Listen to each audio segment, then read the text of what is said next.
आसीत् सत्राजितः सूर्यो भक्तस्य परमः सखा प्रीतस्तस्मै मणिं प्रादात् सूर्यस्तुष्टः स्यमन्तकम्। द्वारिकापुरी में एक सत्राजित नाम के राजा रहते थे, जिन्होंने सूर्य भगवान की तपस्या करके एक दिव्य मणि को प्राप्त किया था। उस मणि की विशेषता थी कि एक दिन में 8 बार सोना दिया करती थी, और जिस राज्य में रहे वहां पर न कोई अकाल पड़ता था, न कोई दुर्भिक्ष पड़ता था, न ही कोई बीमार होता था। ऐसा सुंदर उस मणि की विशेषता थी, इतनी दिव्य विशेषता थी। एक दिन उस मणि को धारण करके सत्राजित महाराज भगवान की सुधर्मा सभा में पधारे, तो ऐसा लग रहा था जैसे सूर्य नारायण भगवान ही आ रहे हैं। तो भगवान के मंत्रियों ने सोचा कि लगता है आज हमारे द्वारिकाधीश से मिलने के लिए साक्षात सूर्य नारायण भगवान आ रहे हैं। पर द्वारिकाधीश ने कहा ना, ये सूर्य नहीं है, ये तो उनकी तपस्या करके एक मणि प्राप्त करी है, इस मणि का प्रकाश है इतना दिव्य। और जब विशेषता बताई तो भगवान के मंत्रियों ने सत्राजित से कहा कि भैया इस मणि का तुम क्या करोगे, दे दो, हमारे द्वारिकाधीश के खजाने में ये मणि रहेगी तो प्रजा का इससे हित होता रहेगा। लेकिन एक टूक मना कर दिया सत्राजित ने कि भैया हमने इतने दिनों तक तपस्या करके मणि को प्राप्त की और तुम्हारे द्वारिकाधीश को दे दे? बिल्कुल नहीं। ठीक है भैया, आपकी मणि आप अपने पास रखिए। सत्राजित इतना कह करके अपने घर को चला गया। एक दिन की बात, सत्राजित का छोटा भैया जिसका नाम था प्रसेन उस मणि को गले पर धारण करके जंगल की ओर शिकार करने गया, पर एक सिंह से भिड़ गया तो सिंह ने उसे मार करके उस मणि को छीन ली और मुंह में दबा करके सिंह बढ़ने लग गया आगे की ओर। तो सामने से एक आ रहे थे रीछपति, उन्होंने देखा कि शेर के मुख में कोई चमकीला चमकीला पत्थर है, तो रीछ ने मार दिया शेर को और उस मणि को लेकर के ले जाकर के अपनी बिटिया को दे दिया और आराम से रहने लग गए। लेकिन जब कुछ दिन बीते प्रसेन द्वारिका नहीं लौटा तो सत्राजित को चिंता होने लग गई कि मेरा भैया कहाँ गया, अभी तक लौट करके नहीं आया।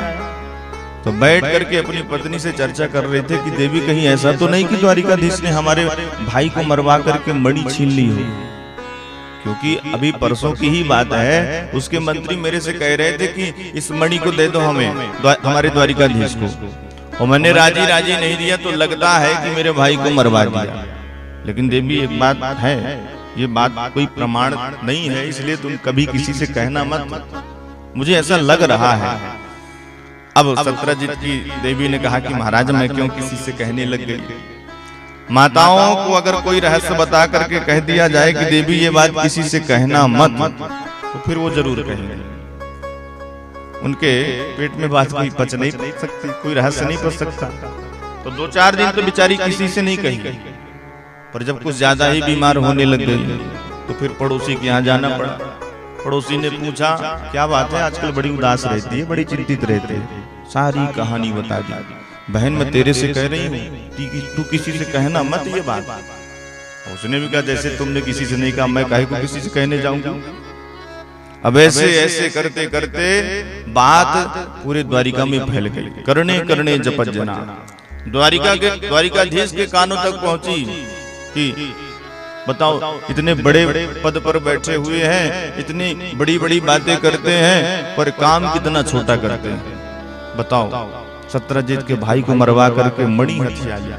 ऐसी बातें पूरे द्वारिका में होने लग गई, फुसुर फुसुर चलने लग गया। सब द्वारिका के लोग सोचने लगे भैया कृष्ण की तो बचपन की आदत है चोरी करने की, पहले माखन मिश्री चुराया करता था, अब बड़ा हो गया तो मणि चुराने लग गया। अब चारों तरफ यही खबर हो गई, भगवान को पता चला।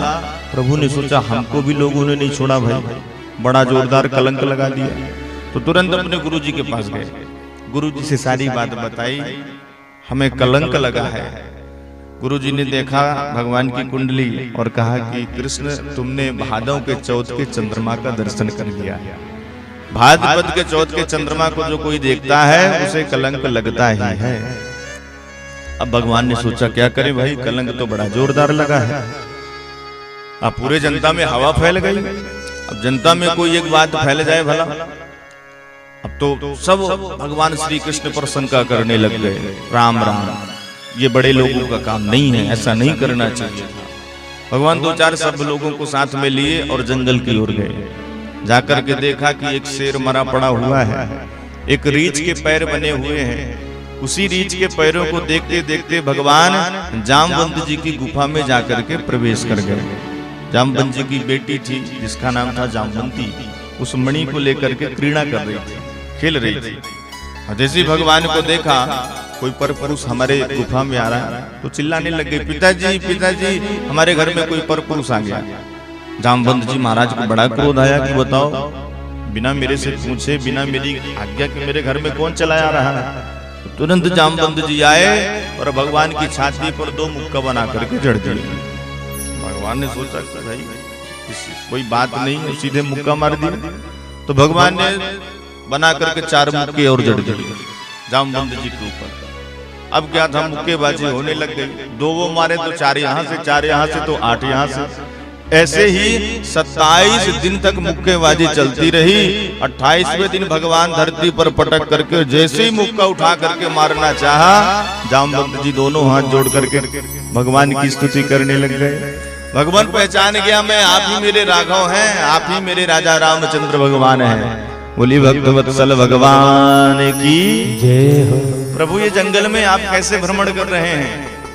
भगवान ने सारी बात बताई। भैया इस मणि के चक्कर में हम घूमते घूमते यहाँ तक आ गए, अब एक काम करो, ये मणि हमें दो। जामवंत जी ने कहा कि प्रभु ये मणि को नहीं दे सकता। सज्जनों जी वही जामवंत जी हैं रामादल वाले। त्रेता में जब भगवान राम अवतार लेकर के आए थे, जामवंत जी ने भगवान की बड़ी सेवा करी थी। तो भगवान ने कहा कि कहिए क्या चाहिए आपको। जामवंत जी ने कहा कि आपसे 2-2 हाथ करना है। भगवान ने कहा ना, इस अवतार में हम मर्यादा पुरुषोत्तम हैं, मर्यादा के खिलाफ है, सेवक स्वामी का युद्ध हो गए, लेकिन आपकी इच्छा जरूर पूरी करेंगे द्वापर में। सो वही कृष्णावतार में आए और जामवंत जी महाराज की नस नस ढीली कर दी। अब जामवंत जी से कहते कि हमें ये मणि दो, इसके कारण हमको बड़ा जोरदार कलंक लगा है। तो जामवंत जी ने कहा कि प्रभु मैं आपकी आज्ञा तो नहीं टालूंगा, लेकिन मेरी एक समस्या है। क्या? अरे मैं इस मणि को अपनी बेटी को दे चुका हूँ, और बिटिया का दिया हुआ धन कभी वापस लेता है बाप क्या? तो बनी कैसे भाई, मणि तो हमें चाहिए। तो जामवंत जी ने कहा प्रभु अब मैं बूढ़ा हो गया हूँ, इसलिए अब एक काम करिए, मेरी बिटिया से विवाह कर लीजिए और दहेज में मणि को ले लीजिए। भगवान ने कहा चलो बहुत बढ़िया। तो जंगल में मंगल हो गया, भगवान का दूसरा विवाह संपन्न हो गया जामवंती के साथ। जामवंत जी महाराज चरणों में प्रणाम करके कहते हैं, अरे प्रभु की कृपा भयौ सब आजू, प्रभु की कृपा भयौ सब आजू, जन्म हमार सुफल जन्म हमार सुफल भाजू, जन्म हमार सुफल भायाजू, जन्म हमार सुफल भाजू। चरणों में प्रणाम किया और भजन करने के लिए चले गए। भगवान जामवंती को लेकर के द्वारिकापुरी आए, अपनी सुधर्मा सभा में सत्राजित को बुलवाया और मणि को हाथ में दिया और कहा देखो भैया इस मणि के चक्कर में ये देखो हमारा दूसरा विवाह भी हो गया, पूरी तरह से प्रमाण दे दिया। सत्राजित बड़ा लज्जित हुआ भाई। अब तो सत्राजित को देख करके सभी द्वारिकापुरी की प्रजा गाली देने लग गई। श्री राम, ये जो जनता की हवा है ना, ये कब किस तरफ मुड़ जाए, कब किसके पक्ष में हो जाए, कोई भरोसा नहीं है। चाहे जितने आंकड़े लगा करके रखे रहिए, और जब रिजल्ट आता है तो पता चलता है बाजी पलट गई। अभी सब कोई भगवान श्री कृष्ण पर शक कर रहे थे, और जैसे ही लोगों ने देखा सत्राजित कलंक लगाया भगवान पर, तो सब सत्राजित को ही गाली देने लग गए। अरे इसने द्वारिकाधीश को कलंक लगाया, अब तो जिस गली से निकले और सबको ही गाली देने लग गए। गाली खा करके ही लगता है मर जाएगा। सत्राजित एक दिन एकांत में आकर के भगवान को प्रणाम करके कहा प्रभु अब मैं क्या करूं, मेरा तो जीना बेकार हो गया है, लोग मुझे गाली दे रहे हैं, कहाँ जाऊं मैं। भगवान ने कहा भाई मैं क्या कर सकता हूँ, अब आपने जो किया है जैसा किया है उसका परिणाम तो भोगना पड़ेगा। सत्यजीत ने कहा प्रभु एक निवेदन करना चाहूंगा। क्या? मेरी एक बेटी है और मैं चाहता हूं कि मैं अपनी बेटी का नाम, बेटी का विवाह आपके साथ कर दूं। भगवान ने कहा ठीक है जैसी तुम्हारी इच्छा। तो फिर भगवान का तीसरा विवाह सत्यजीत की बिटिया सत्यभामा के साथ संपन्न हो गया। उस मणि को दहेज में देने लग गया जो भगवान ने लौटा करके दी थी, लेकिन भगवान ने सीधे मना कर दिया, इस मणि को तो हमें नहीं चाहिए भाई, क्योंकि इस मणि के चक्कर में ये तीसरा विवाह हो रहा है हमारा, इसलिए इसे तुम अपने पास ही रखो। इससे जो भी 8 भार सोना निकलता है वो हमारे खजाने में जमा करते रहना, यही तुम्हें हम दंड दे रहे हैं। इस प्रकार से भगवान के 3 विवाह संपन्न हो गए। एक बार भगवान